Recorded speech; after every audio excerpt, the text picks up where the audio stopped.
So Jawahar Nagar murder case మరి ఆ మధ్య హైదరాబాద్లో కాస్త సంచలనం రేపింది. సో ఇప్పుడు ఆ మర్డర్ మిస్టరీని పోలీసులు ఛేదించారు అని చెప్తున్నారు. మరి అసలు ఏం జరిగింది? పోలీసులు దీన్ని ఎలా ఛేదించారు సార్? వాళ్ళకి ఒక కౌకూర్ ఫారెస్ట్ అంటారు. ఆ కౌకూర్ ఫారెస్ట్‌లో ఒక శవం దొరికింది ఆ మధ్య. ఆ శవం ఎవరిది ఏంది అనేది కన్‌ఫ్యూజన్‌లో ఉన్నారు. దాని తర్వాత ఆ శవం స్వామి అనే ఒక డ్రైవర్‌దని తెలిసింది. అయితే ఆయన్ని ఎవరు చంపారు ఏంటనేది తెలియదు.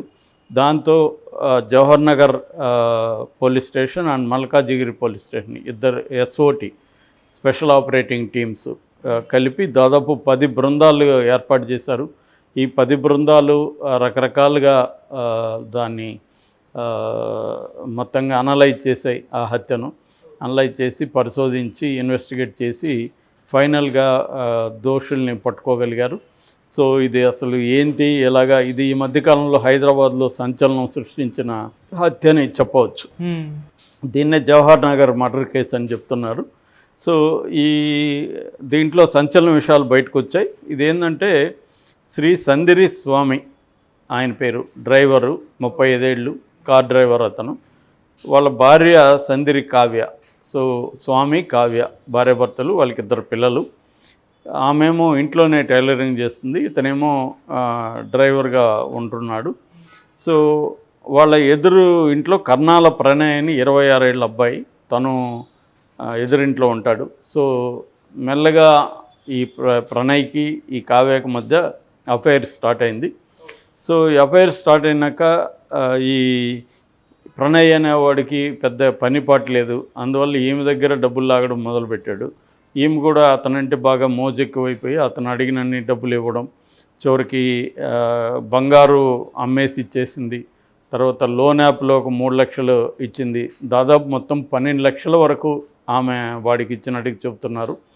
సో అలా డబ్బులు మిస్యూజ్ అవుతూ ఉంటే ఇతని హస్బెండ్కి డౌట్ వచ్చింది. నగలు లేవు, డబ్బులు ఏం చేస్తున్నావు అనేది ఆయనకి డౌట్ వచ్చి ఆయన కొంత కన్నేశాడు. కన్నేస్తే అతనికి వీళ్ళిద్దరికి అఫైర్ ఉందన్న విషయం బయటకు వచ్చింది. ఎందుకంటే ఇతను బయట పోగానే అతని ఇంటికే వచ్చేసేవాడు. సో ఇంట్లోనే వీళ్ళు స్టార్ట్ చేసేవాళ్ళు. దాంతో అతనికి డౌట్ వచ్చి మొత్తాన్ని కనిపెట్టాడు వీళ్ళిద్దరికి అఫైర్ ఉందని. దాంతో నిలదీశాడు, ఆ అమ్మాయిని మార్చుకొని హెచ్చరించాడు. దాంతో ఇతని వల్ల మనకి డేంజరు అని చెప్పి కావ్య ఏం చేసిందంటే ప్రణయ్కి చెప్పింది, మా వాడిని ఎలాగన్నా వేసేయండి, నేను ఎవరినన్నా నువ్వు ప్రొఫెషనల్స్ ఉంటే మాట్లాడు, నేను డబ్బులు ఇస్తాను అని చెప్పి మాట్లాడింది. సో అతను కూడా వాళ్ళ ఫ్రెండ్స్ ఒక 2 ఉంటే రోహిత్ అని, ముఖ్యంగా నిజామాబాద్లో రోహిత్ అని ఉంటాడు, అతని హెల్ప్ అడిగాడు. రోహిత్ ఇతను కలిసి ఒక ప్లాన్ వేశారు. ఆ ప్లాన్ని ఇంప్లిమెంట్ చేశారు. ఆ ప్లాన్ ఏంటంటే ఒకరోజు ప్రణయ్ ఈ డ్రైవర్ని ఇట్లా మా ఫ్రెండ్స్ మేము అనంతపూర్ వెళ్తున్నాం, నువ్వు డ్రైవర్గా రావాలి కారుకి, నీకు డబ్బులు ఇస్తామని చెప్పాడు. అతనికి భార్యకి అఫైర్ ఉందని తెలుసు కానీ సరే డబ్బులు వస్తాయి కదా, వీళ్ళు కొంత ఎక్కువ ఆఫర్ చేశాడు ఇతను. సరే అనేసి బయలుదేరాడు ఇతను. సో అయితే మనం నిజామాబాద్ వెళ్ళి మళ్ళీ వెళ్దాము అనంతపూర్, నిజామాబాద్లో ఒక ఫ్రెండ్ని పికప్ చేసుకోవాలని చెప్పి ఇతన్ని వాళ్ళ ఫ్రెండ్ రోహిత్ని పికప్ చేసుకోవడానికి వెళ్ళారు. అక్కడ వెళ్ళి ముగ్గురు కలిసి ఒక దగ్గర మందు కొట్టారు, బయట కారు ఆపేసి.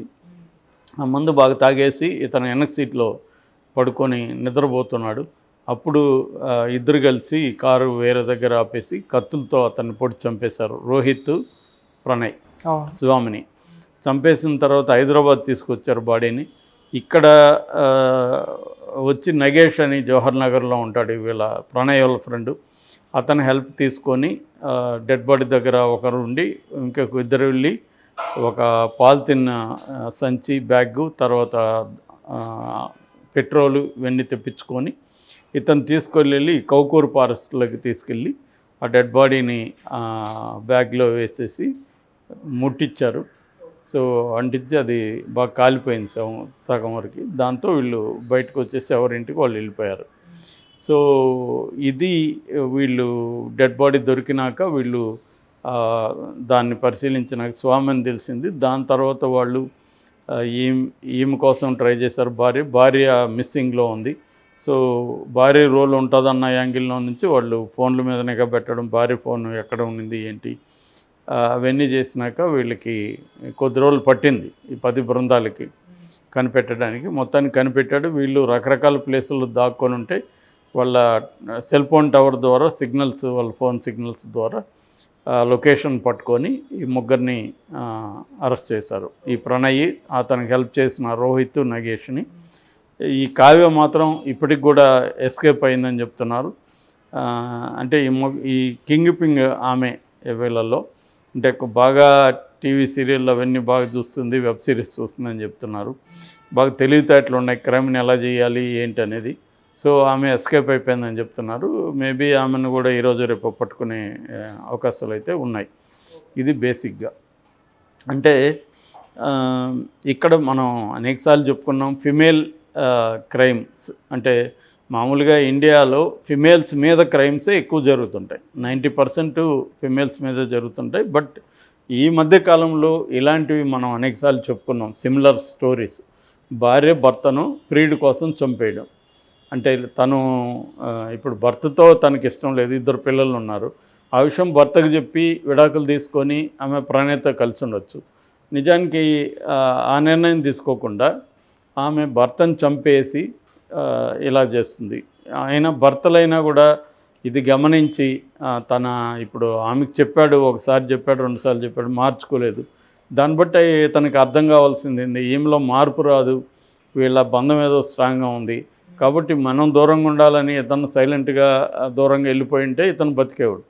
అంటే ఇక్కడ ఇరు పార్టీలకు కూడా నేను చాలాసార్లు చెప్పాను, ఒక కాన్ఫ్లిక్ట్ని ఎలా పరిష్కరించుకోవాలి అనేది తెలియకపోవడమే చాలా హత్యలకు దారితీస్తున్నాయి. ఇదేంటంటే హత్య చేయడం సింపుల్గా ఉంది, కాన్ఫ్లిక్ట్ని వేరే మార్గాలు ఎత్తుకోవడం వాళ్ళకి ఇబ్బంది అనిపిస్తుంది. ఎందుకు హత్య చేయడం ఇంత సింపుల్గా ఉంది అంటే దొరికిపోతారని తెలియదా వీళ్ళకి? అనేకం చూస్తున్నారు కదా, క్రైమ్ చేసే వాళ్ళందరికీ తెలుసు మనం దొరికిపోతామని. ఎందుకంటే ఇవాళ సీసీటీవీలు, సెల్ ఫోన్లు ఈ 2 ఉంటే చాలు పోలీసులు పట్టుకోగలుగుతున్నారు. ఎందుకంటే వాళ్ళకి ట్రాకింగ్ సిస్టమ్ అనేది చాలా పవర్ఫుల్గా ఉంది. ఈ మధ్య సెల్ ఫోన్లు, మిస్ అయిన సెల్ ఫోన్లు కూడా చాలా ఈజీగా క్రేక్ అనే ఒక సిస్టంతో పట్టుకోగలుగుతున్నారనమాట.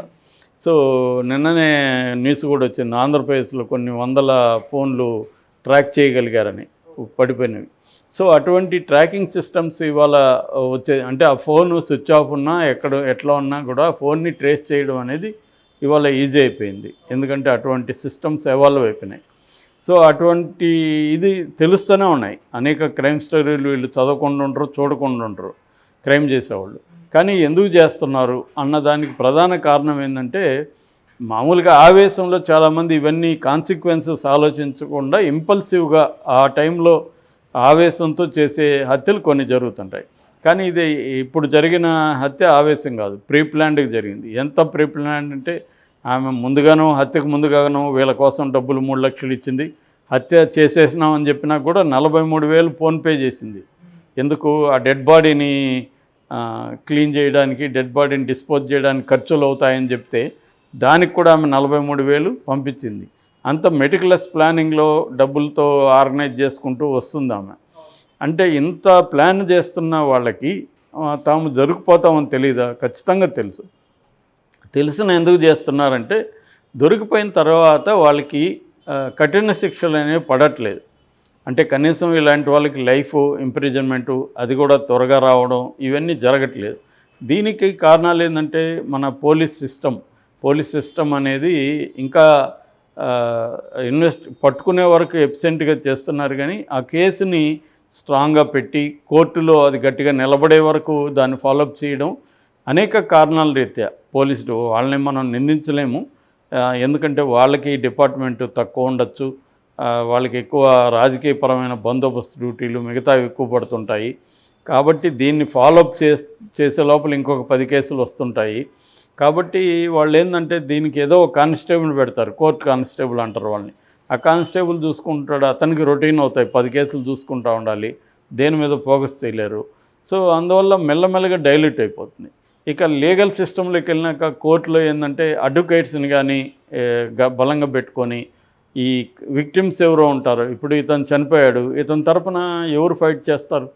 మామూలుగా అయితే భార్య చేయాలి, భార్యనే చంపినప్పుడు ఎవరు ఫైట్ చేస్తారు? సో విక్టిమ్ వీక్గా ఉన్నప్పుడు ఆ కేసులు నిలబడవు. వీళ్ళేముంది డబ్బులు ఖర్చు పెట్టుకున్నారు. ఇప్పుడు హత్యకే ఇన్ని లక్షలు ఖర్చు పెట్టిన ఆవిడ వీళ్ళు బయటపడడానికి ఇంకో 10 లక్షలు ఆమె ఖర్చు పెట్టడానికి గ్యారంటీ ఉంది. ఖచ్చితంగా పెడుతుంది. 10 లక్షలు పెడితే హ్యాపీగా మంచి లాయర్ని పెట్టుకుంటారు. వీలుంటే పబ్లిక్ ప్రాసిక్యూటర్ని కూడా కొనేస్తారు. అన్నీ జరిగిపోతాయి. ఒకవేళ జైల్లో 1 మంత్ ఉండాలంటే జైల్లో డబ్బులు ఇస్తారు. అక్కడ అన్ని సౌకర్యాలు ఉంటాయి. సో ఈ సిస్టమ్ అనేది ఇంత వీక్గా ఉందని వీళ్ళకి తెలుసు కాబట్టి హత్యలు చేస్తే ఏమవుతుంది మహా అంటే కొద్ది రోజులు జైల్లో ఉండాలి. ఆ తర్వాత మళ్ళీ బయటకు వస్తాము. ఏమవుతుంది అంతే, కేసు నిలబడదు. దీనికి ప్రత్యక్ష సాక్షులు లేరు, పోలీసులు కూడా వీక్ అయిపోతారు. రెండోది వాళ్ళని కూడా మనం మేనేజ్ చేసుకోవచ్చు. ఇవన్నీ తెలుసు కాబట్టి హత్యలు ఏమాత్రం తగ్గట్లేదు. సంవత్సరానికి 33,000 నుంచి 35,000 వరకు ఇండియాలో హత్యలు జరుగుతున్నాయంటే కారణం ఇదే అన్నమాట.